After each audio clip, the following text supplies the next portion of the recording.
With Youanmi now being fully permitted, we can go ahead uninhibited and get the construction of this plant and commissioning of it completed, pouring gold middle of next year.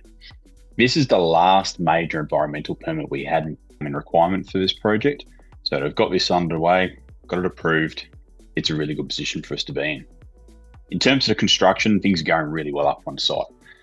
We've poured the first ring beams for the CIL tanks. We're working on the final ore bin. We start on our crusher screen area, and it's just advancing every day.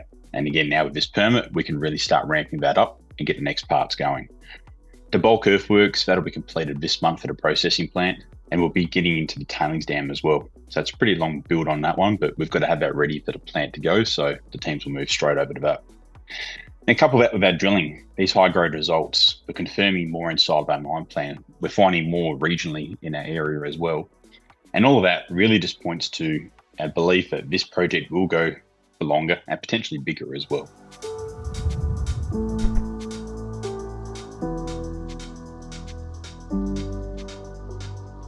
So Interceptor and Commonwealth, the results there, they're pretty interesting for us. Starting with Commonwealth, that was a target we drilled earlier this year. We've only got the results back recently, but it's about 4 kilometres to the north of the main Youanmi mining area, so it's quite close to the plant which we're building now. Some high-grade hits in there, which are quite shallow, do show that we could have potential for another ore system out that way.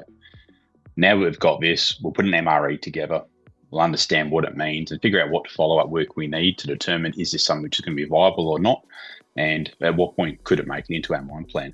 Regarding the interceptor drilling, that's really exciting because it's proximal to the mine plan. We've already got some of our mine plan going into that lode, so the development will already go out there. But these high-grade hits, there's a few of them over 20 grams a tonne, are really going to be there to bolster the early ounces.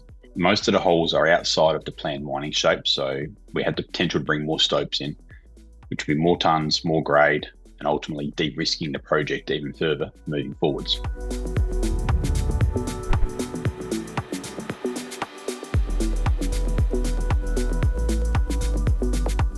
One thing which is really certain in this project, our DFS we put out last year, it was a base case mine plan. It was all about getting enough to justify building a project. We have 62 kilometres of strike down Youanmi shear zone. It's heavily underexplored. The only real areas which have had exploration is Youanmi itself, and then Ramelius's Penny mine, about 25 kilometres to the south. Everywhere else, it's relatively untouched. For us, again, we see that potential for growth. And what we want to see is get a greater than 10-year mine plan. We want to lift the ounces. We want to utilise the mill which we're building. We've got a 900,000 tonne per annum mine plan. We've got a 1 million tonne per annum mill, which has always got a bit of room to push. So for us, what else can we put in there? How hard can we push the assets and how long can we do it for? So we have a strong exploration budget. I want to make sure the exploration team is busy and working throughout the next couple of years to find out what else have we got out there.